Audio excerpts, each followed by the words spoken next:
Assalamualaikum warahmatullahi wabarakatuh. Nama saya Gina Nur Sufia dengan NIM 230105007. Di sini saya akan mempresentasikan tentang regulasi stem cell.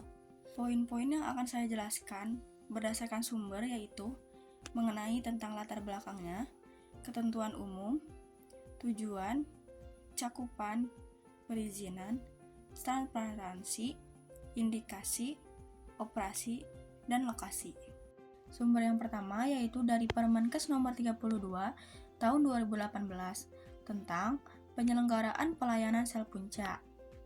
Kemajuan ilmu pengetahuan dan teknologi kedokteran membuat layanan sel punca dapat dimanfaatkan dalam bidang kesehatan.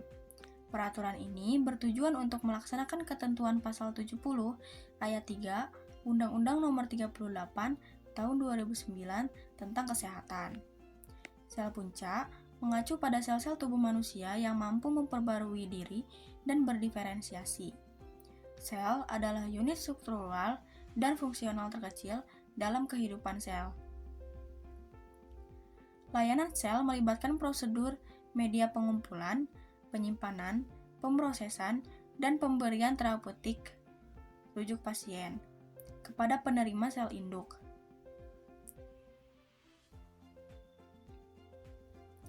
Sel donor mengacu pada individu yang menyediakan sel induk atau sel. Tujuan regulasinya itu untuk memberikan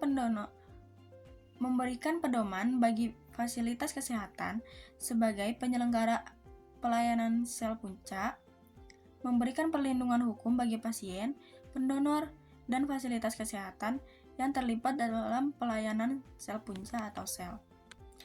Komite selnya induknya itu dibentuk untuk mengawasi mutu dan pengawasan pelayanan sel punca yang beranggotakan berbagai kementerian, di antaranya Kementerian Kesehatan, lembaga pemerintahan non-kementerian, organisasi profesi, dan pakar. Pelayanan sel puncanya itu hanya dapat dilakukan untuk tujuan penyembuhan penyakit dan pemulihan kesehatan. Dilarang menggunakan layanan sel induk dan atau sel untuk tujuan reproduksi. Sumber selanjutnya yaitu dari Permenkes nomor 62 tahun 2013 tentang penyelenggaraan bank jaringan atau sel.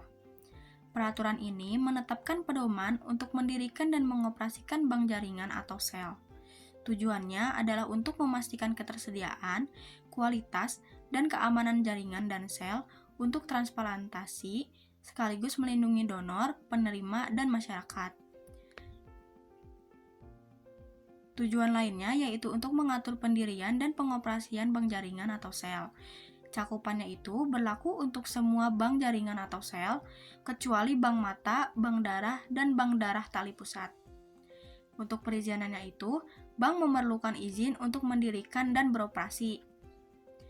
Persyaratan dan izin pendiriannya itu, studi kelayakan rencana induk, dokumentasi hukum, misalnya bukti status hukum, kepemilikan tanah atau perjanjian sewa, rekomendasi dari Dinas Kesehatan Provinsi, izin lingkungan jika ada, perjanjian dengan rumah sakit kelas B, minimum jika bank independen, bukti pemenuhan persyaratan sumber daya, manusia, infrastruktur, peralatan, dan prosedur profil bank. Persyaratan untuk izin operasionalnya itu ada izin pendirian rencana induk, rekomendasi dari Dinas Kesehatan Provinsi, dan dokumen-dokumen lain yang relevan. Untuk lokasinya itu, bank harus beroperasi di Indonesia. Integrasi bank dapat diintegrasikan di dalam rumah sakit atau beroperasi secara independen. Untuk pengoperasiannya, perekrutan donor, pemilihan donor, pengumpulan, pemrosesan, pengawetan,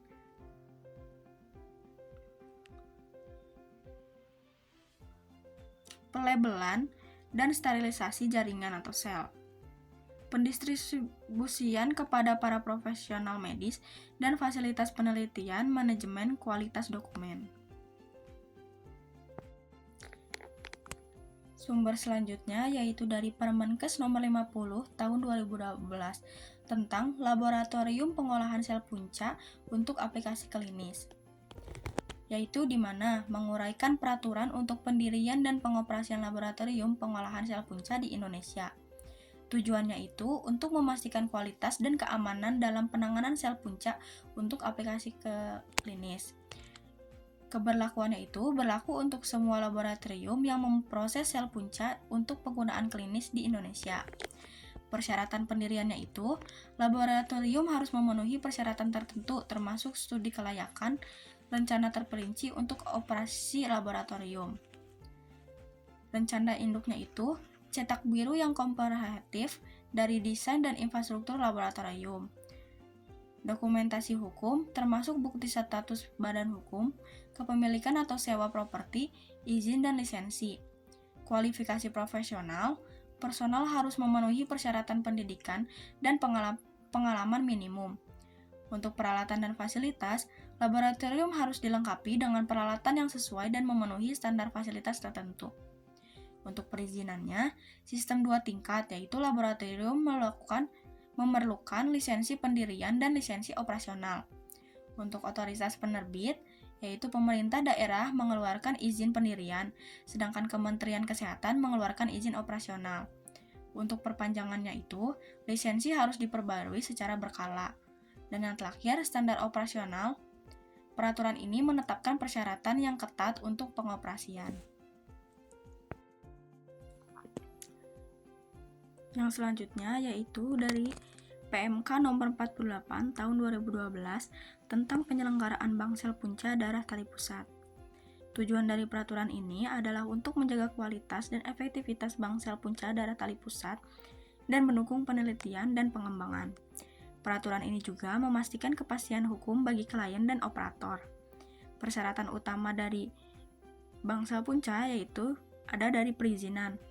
Diperlukan lisensi untuk mendirikan dan lisensi untuk beroperasi. Standar bank harus memenuhi standar khusus untuk organisasi, staf, fasilitas, peralatan, dan operasi. Untuk kontrol kualitas, yaitu sistem manajemen mutu yang komprehensif adalah wajib mencakup audit internal dan eksternal. Keamanannya itu, protokol keamanan harus diterapkan untuk personel, klien, dan donor. Transparansinya itu, informasi yang jelas tentang proses, resiko, dan manfaat harus diberikan kepada klien. Penyimpanannya itu, fasilitas penyimpanan yang sesuai harus dipelihara dengan prosedur yang tepat untuk pembekuan, penanganan, dan distribusi. Pertimbangan etisnya itu, peraturan ini menekankan pertimbangan etis dalam semua aspek penyimpanan darah tali pusat, terutama dalam memperoleh persetujuan dari donor dan memastikan penggunaan sel yang tepat. Prosedur utama itu, peraturan ini menguraikan prosedur khusus untuk pengumpulan, pemrosesan, penyimpanan, dan pendistribusian darah tali pusat. Lalu untuk sumber yang terakhir yaitu dari Keputusan Menteri Kesehatan nomor 1359 tahun 2024 tentang pedoman penyelenggaraan pelayanan terapi sel punca di bidang ortopedi dan traumatologi. Tujuannya yaitu untuk menetapkan pedoman penyelenggaraan pelayanan terapi sel punca di bidang ortopedi dan traumatologi untuk memberikan pelayanan kesehatan yang aman dan efektif bagi masyarakat. Sasarannya itu yaitu dokter spesialis dengan kompetensi di bidang ortopedi dan traumatologi, seluruh rumah sakit, dan klinik utama yang memenuhi syarat dan ketentuan untuk menyelenggarakan pelayanan sel punca. Standar terapi sel punca di bidang ortopedi dan traumatologi yaitu ada lesi ortokondrat. Indikasinya itu kerusakan tulang rawan kartilago dengan kedalaman lebih dari 50% berdasarkan International Cartilage Repair Society derajat 3 atau 4. Kerusakan tulang rawan kartilago dengan luas lebih dari 1,5 cm berdasarkan Outer Bridge Grading System derajat 3 atau 4 usia 18-55 tahun. Kontraindikasi penyakit infeksi, penyakit keganasan, autoimun, sistemik, imunodefisiensi, alergi bahan akavolt. Indikasinya itu ada OA primer grade 1-2 tanpa adanya malignment atau 3-4 yang dilakukan realignment, osteotomi, dan atau Mikrofraktur, usia kurang dari atau sama dengan 55 tahun, gagal dengan terapi non-farmakologis ataupun terapi farmakologis dengan anagenik. Kontraindikasi pasien tidak dapat melakukan terapi sel punca autologus atau alogenik dan turunannya jika menderita penyakit keganasan, autoimun, sistemik, imunodefisiensi, alergi terhadap produk asam hyaluronat, menjalani terapi imunopresif atau koagulan atau kortikosteroid. Indikasi defek tulang kritis, bersedia menjalani operasi dan bersedia mengisi informasi konsen.